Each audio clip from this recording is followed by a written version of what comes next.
غوث اعظم رضی اللہ تعالی عنہ صرف لوح محفوظ کو پڑھتے نہیں تھے، بلکہ بہت سی وہ باتیں جو اس میں ایسے لکھی ہوتی جیسے کہ عام حالات میں وہ ہو رہی ہیں، مگر اس کو اللہ سے اجازت لے لے کر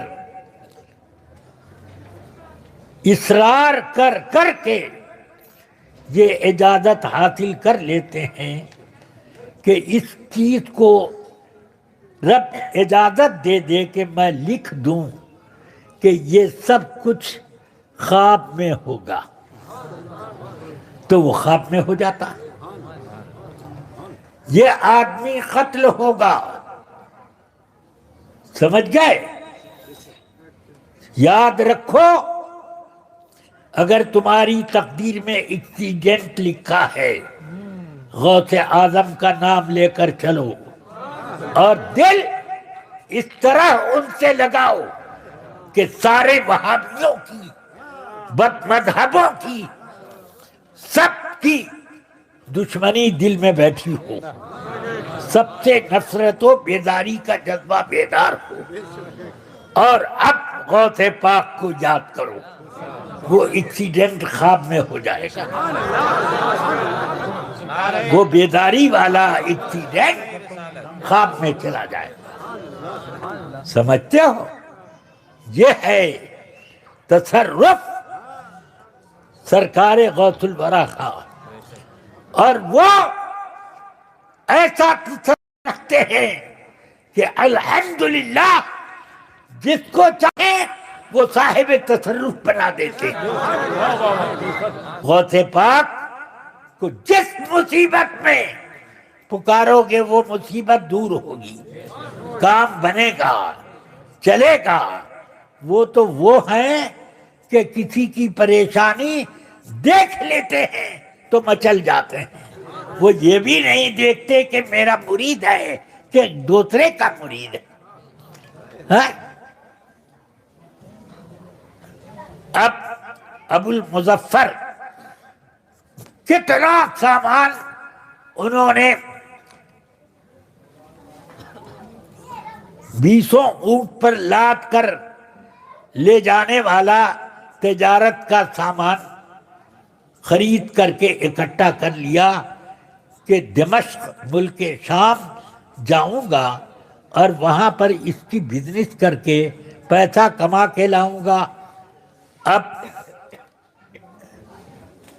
سب سامان اکٹھا ہو گیا، پہنچے اپنے پیر مرشد سیدنا حماد دباس رضی اللہ تعالی عنہ کی بارگاہ میں، جو اپنے وقت میں قطب بغداد ہیں۔ پہنچے،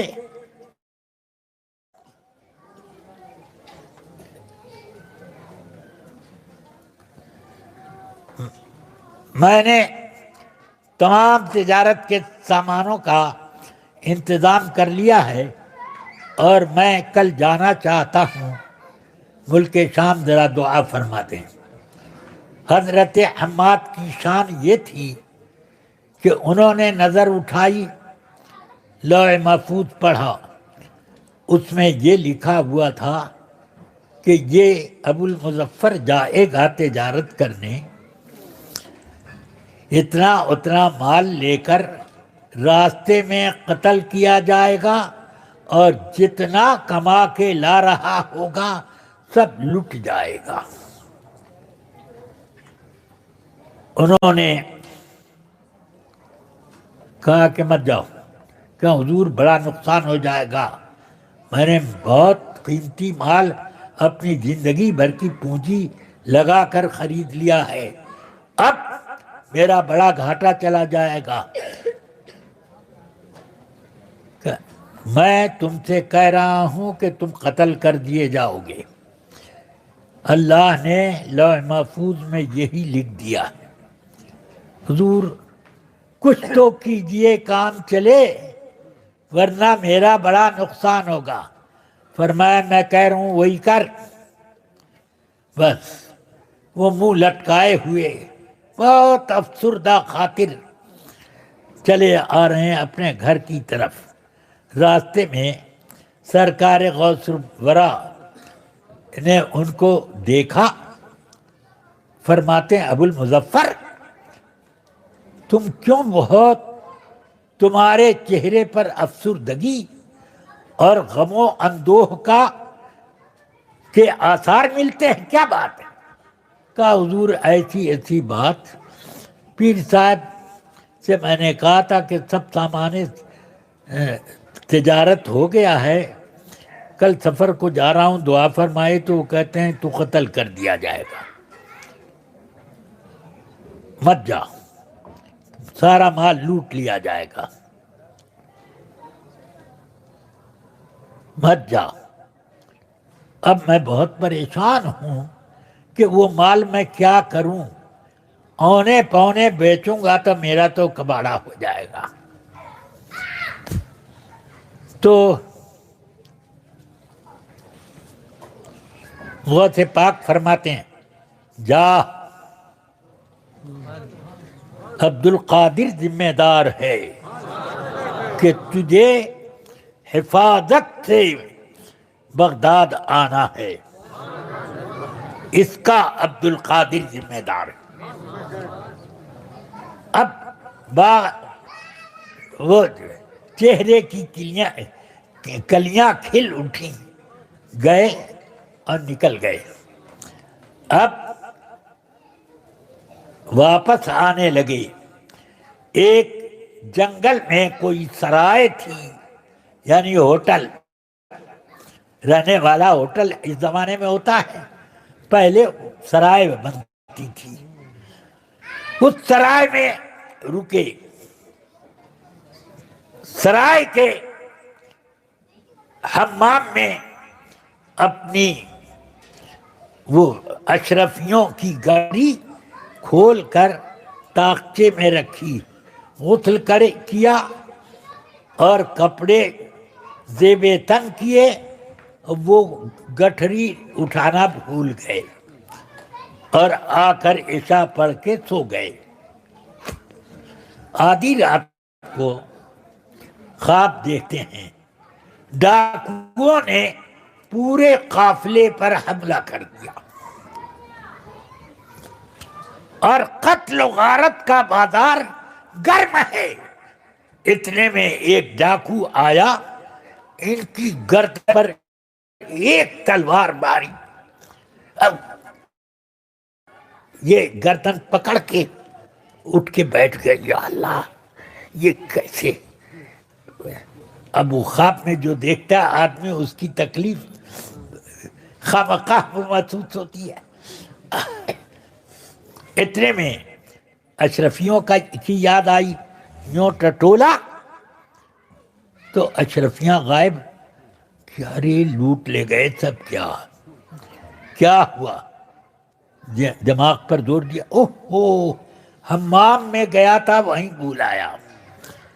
اب گئے حمام میں تو جس کی تس وہاں پر گٹری جیسے رکھی تھی ویسے رکھی، اٹھا لائے۔ اب دوسرے دن صبح کو وہاں سے سفر شروع ہوا۔ جب بغداد کے قریب پہنچے، اب دل میں ہوک اٹھنے لگی کہ پہلے کس سے ملاقات کروں، پیرانے پیر سے، یہ اپنے پیر میر سے، کس سے میں پہلے ملاقات کروں؟ اب عجیب ہے جان، پیر کا حق ہوتا ہے کہ سب سے پہلے اس کی تعظیم بچا لائی جائے، اور محسن کا حق ہوتا ہے کہ اس کے احسان کو فراموش نہ کیا جائے۔ تو اب جیسے ہی بغداد کی سرحد میں قدم رکھا، پیر صاحب خود ہی سامنے آ گئے. ان کی شان یہ تھی کہ اپنے دلوں کی لوگوں کے دلوں کی بات بھی جانتے تھے. ان کا مرتبہ یہ تھا کہ مجلس میں بیٹھے ہوئے ہیں، اٹھے نہیں، غائب، اور نہیں ہے کوئی آیا نہیں، وہ موجود. یہ ان کی شان تھی. تو اب وہ فوراً وہاں پر سامنے یہ بڑے کہ چلو اب تو مسئلہ پیر صاحب نے خود ہی حل کر دیا. مسافے کے لیے بڑے سلام کیا، فرمایا کہ دیکھ مل لینا، پہلے القاضی سے ملاقات کر. خدا کی قسم اس نے 17 مرتبہ غوث پاک کے پاس پہنچے، سلام اور نذرانہ نے ایسے فرمایا کہ وہ تو 17 مرتبہ جانتے ہیں،